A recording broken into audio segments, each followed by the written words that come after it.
Halo guys, apa kabar kalian semua? Pada kali ini sudah masuk rilis Death Witch episode ke-27. Karena semakin kesana ceritanya semakin rumit, maka yang baru mampir bisa maraton dulu dari episode pertama biar paham ceritanya. Gak pakai lama-lama, enjoy the story. Hari ini merupakan hari peresmian kota Neverwinter. Perayaan diadakan sangat besar, semua warga ikut merayakannya. Roland juga berpidato mengenai kemenangan atas warga yang berkontribusi pada kota Neverwinter. Gak peduli dari mana asalnya, selama berkontribusi, maka kemenangan milik kita semua. Tak lupa juga para artis ikut mengisi pertunjukan. Anna yang memamerkan kekuatannya dalam memegang domba dan lain-lain. Semuanya sangat senang pada perayaan hari ini. Dan malamnya juga mengadakan perayaan pribadi di istana bersama para penyihir. Selepas pesta, Roland menemui Anna dan seperti biasalah melakukan hal yang membuat para jomblo iri. Dan gak sampai di situ, Roland langsung sat-set melamar Anna. Lalu kegiatan dilanjutkan di kamar. Ya kalian para jomblo gak usah iri lah. Keesokan paginya malah ketahuan sama adiknya. Si Tilly ini dia awalnya mau pamit pulang ke Sleeping Island, tapi sama Roland disuruh tinggal seminggu lagi. Soalnya dia lagi menyiapkan oleh-oleh buat para penyihir di Sleeping Island, seperti buku pelajaran, revolver, dan mesin uap untuk memompa air dan mengekstrak garam. Dan Roland berharap ke depannya Tilly dan seluruh penyihir di Sleeping Island bisa pindah ke kota Neverwinter.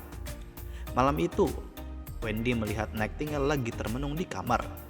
Nightingale murung setelah melihat Roland dan Anna sedikit dipapap di malam sebelumnya. Karena seperti yang kita tahu, di episode sebelumnya, Nightingale yang menyuruh Roland untuk segera mengungkapkan perasaannya ke Anna.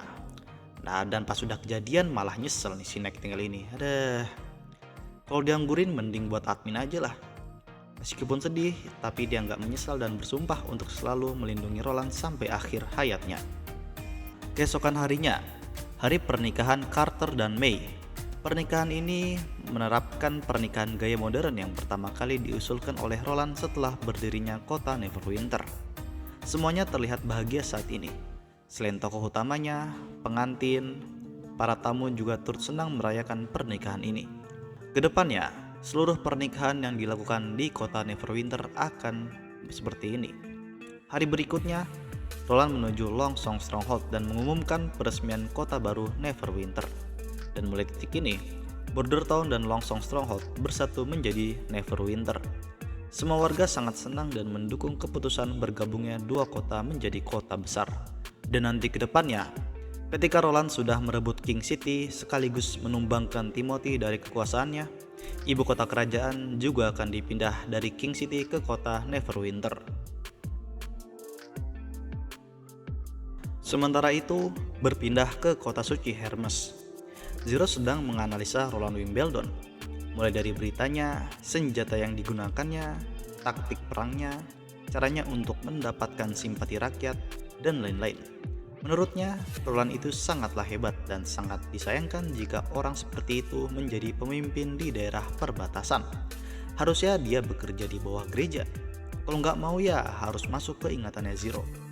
Dan juga menurut ingatannya Gracia Wimbledon yang sudah Zero lahap di episode sebelumnya, Gracia pernah membunuh Roland dengan memberikan racun melalui minumannya. Padahal racun itu sangat kuat dan mematikan, tapi kenapa masih hidup ya? Tapi nggak peduli dengan semua itu, intinya Zero ini menginginkannya. Tak lama Isabella datang, dia habis rapat dengan para petinggi gereja. Rapat itu membicarakan mengenai operasi perluasan gereja. Ya seperti yang sudah dijabarkan di episode sebelumnya, nantinya gereja berambisi untuk menguasai keempat kerajaan Grey Castle, Dawn, Wolfheart, dan Everwinter. Dan yang sudah dikuasai itu kerajaan Wolfheart dan Everwinter. Sedangkan kerajaan Grey Castle dan kerajaan Dawn masih belum dikuasai sepenuhnya. Pada rapat ini mendiskusikan pengalihan sumber daya yang direncanakan untuk menyerang kerajaan Dawn pada awalnya akan dialihkan untuk menyerang kerajaan Grey Castle.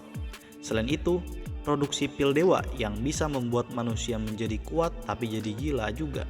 Nantinya Zero berencana untuk menggunakan penduduk yang minum pil itu untuk melawan iblis. Pertempuran akhir akan dilaksanakan di reruntuhan kota suci Takwila. Dan juga asal-usul iblis. Pada saat bulan merah muncul, nantinya akan ada menara hitam tumbuh dari tanah. Menara itu tumbuh di lokasi di mana banyak serat batu dewa, dan nantinya juga ada monster raksasa di bawah tanah yang menghancurkan batu-batu dewa itu dan menjadikannya pemancar kabut merah untuk iblis bisa bernapas. Di sini Zero merencanakan untuk menghancurkan aliran batu-batu dewa menggunakan para pasukan yang makan pil dewa dan God Punishment Army yang akan membunuh iblis yang tersisa dan membunuh monster di bawah tanah itu. Dan untuk mendapatkan penduduk yang akan menjadi tumbal itu, gereja harus menguasai keempat kerajaan terlebih dahulu. Isabella geleng-geleng aja nih melihat kelakuan si Zero yang mau menumbalkan manusia biasa untuk melawan iblis. Dia membandingkan jika Roland yang ada di sini, dia akan bagaimana. Zero tersinggung mendengar itu. Menurutnya Roland gak bakal bisa mengalahkan iblis. Tapi Isabella gak setuju.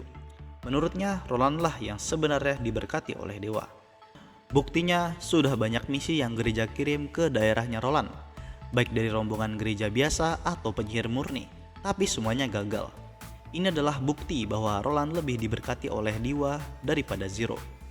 Zero yang semakin kesal mau mengadu kekuatan nantinya dengan mengirim pasukan penuh gereja untuk melawan Roland, yang menang membuktikan bahwa dia adalah favorit dewa.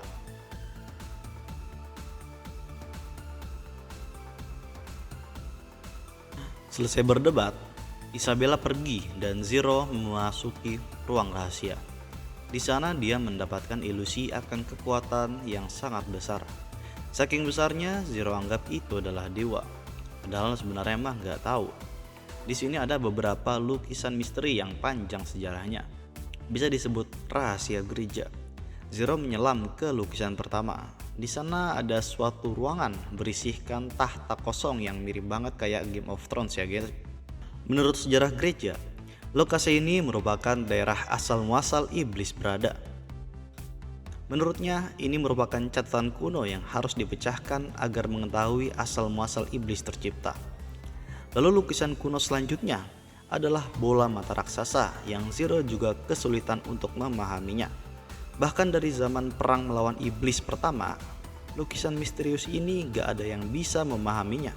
Bahkan paus tertinggi gereja juga gak bisa. Lalu energi Zero mulai habis dan dia keluar dari ilusi itu. Menurutnya, 400 tahun ke depan, Zero akan dapat mengetahui makna dari lukisan-lukisan ini. Sementara itu, jauh di pantai Border Town, Tilly dan para penyihir bersiap untuk pulang ke Sleeping Island. Andrea sangat menyayangkan karena di sana dia nggak bakal bisa makan roti es krim lagi. Dan Roland berpesan jika ada kesulitan, maka Tilly dan para penyihir lainnya bisa memberitahukannya. Kakaknya selalu bersedia membantu. Lalu Roland menerima surat dari Petrov yang meminta bala bantuan teknis karena ada sesuatu yang terjadi di benteng. Reds berulah lagi.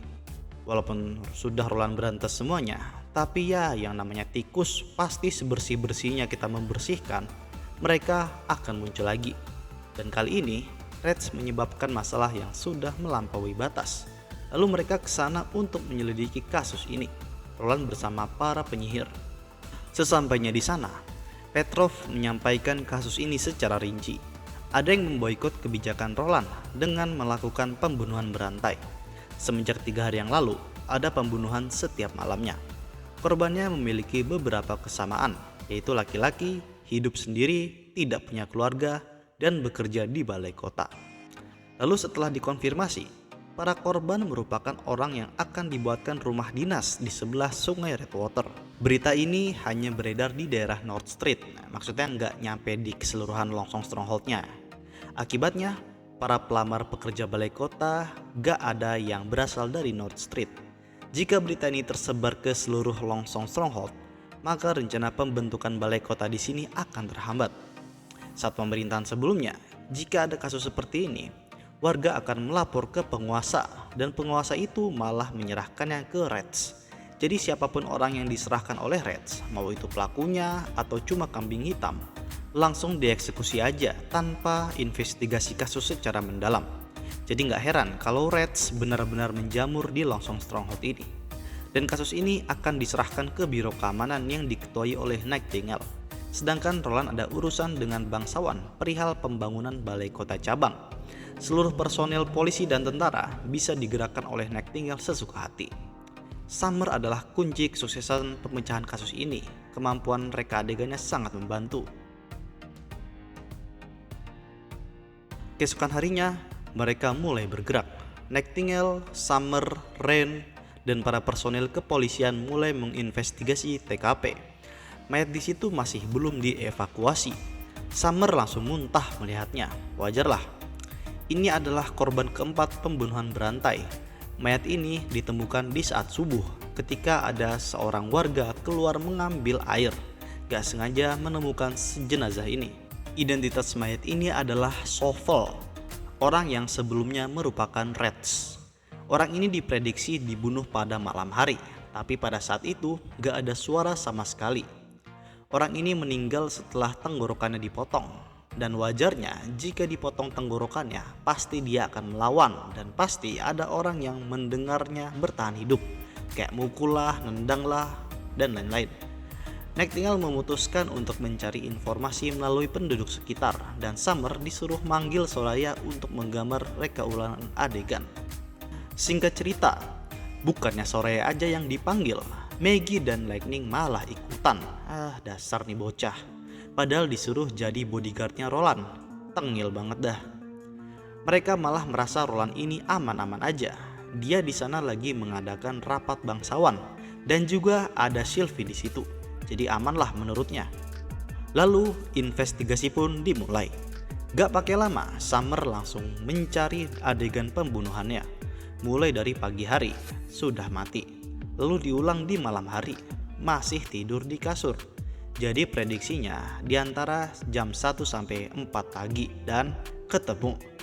Pelakunya membunuh orang itu dan melukis mahkota disilang di tembok. Saat pembunuhan, korban tidak bergerak sama sekali. Dia dicurigai sudah diminumkan dream water. Ini kata lainnya kayak obat bius lah kurang lebih. Dan pelakunya menggorok leher korban, jadi nggak terdengar apa-apa dari luar. Setelah reka adegan pembunuhannya digambar, ternyata ada salah satu petugas yang kenal dengan pelaku. Dia merupakan mantan petugas patroli. Setelah didapatkan alamatnya, langsung diciduk tuh orang. Namanya adalah Mans. Dia langsung diinterogasi di tempat. Bam, bam. Pukulan beruntun menghantam mukanya. Bukti kejahatannya juga sudah didapatkan, jadi nggak bisa mengelak, seperti dream water yang digunakan untuk membius korban. Setelah diinterogasi, dia mengaku kalau disuruh membunuh korban. Setiap pembunuhan akan dikasih emas royal, dan tujuannya adalah untuk menumbuhkan rasa tidak percaya pada polisi dan akhirnya tim patroli akan difungsikan lagi. Yang menyuruhnya merupakan orang dalam kota, menggunakan pakaian berlogo keluarga Honeysuckle atau keluarganya Petrov. Ini aneh, karena yang kita tahu, Petrov itu sangat mendukung Roland. Walaupun semua informasi sudah benar, Nightingale merasa ada yang salah di sini. Pas dua bocil itu mengatakan kalau rapat sudah mau selesai, Nightingale baru menyadarinya. Jika orang pakai pakaian bangsawan, maka dia akan bebas keluar masuk ruang rapat itu, dan Roland ada di sana tanpa penjagaan. Ternyata kasus ini hanyalah umpan agar Nightingale menjauhi Roland dan pelaku sebenarnya melancarkan aksinya. Nyawa Roland dalam bahaya. Crot! Di dalam aula pertemuan, semua orang sudah mengerumuni orang yang tergeletak. Tapi pas dicek ternyata itu adalah pembunuhnya. Untung bukan Roland. Kalau sampai mati selesai nih manhua. Hahaha. Di kantor, Nightingale menceritakan keseluruhan kasusnya yang akhirnya menuntunnya ke sini. Pembunuh itu merupakan penjaga istana dari keluarga Honeysuckle. Walaupun Roland gak menghukum Petrov, tapi dia tetap menyalahkannya karena kebocoran dalam keamanan istana dan harus benar-benar dicari tahu identitas pembunuhnya itu. Menurut Roland, orang itu benar-benar cocok menjadi assassin karena dia sudah memperhitungkan segalanya.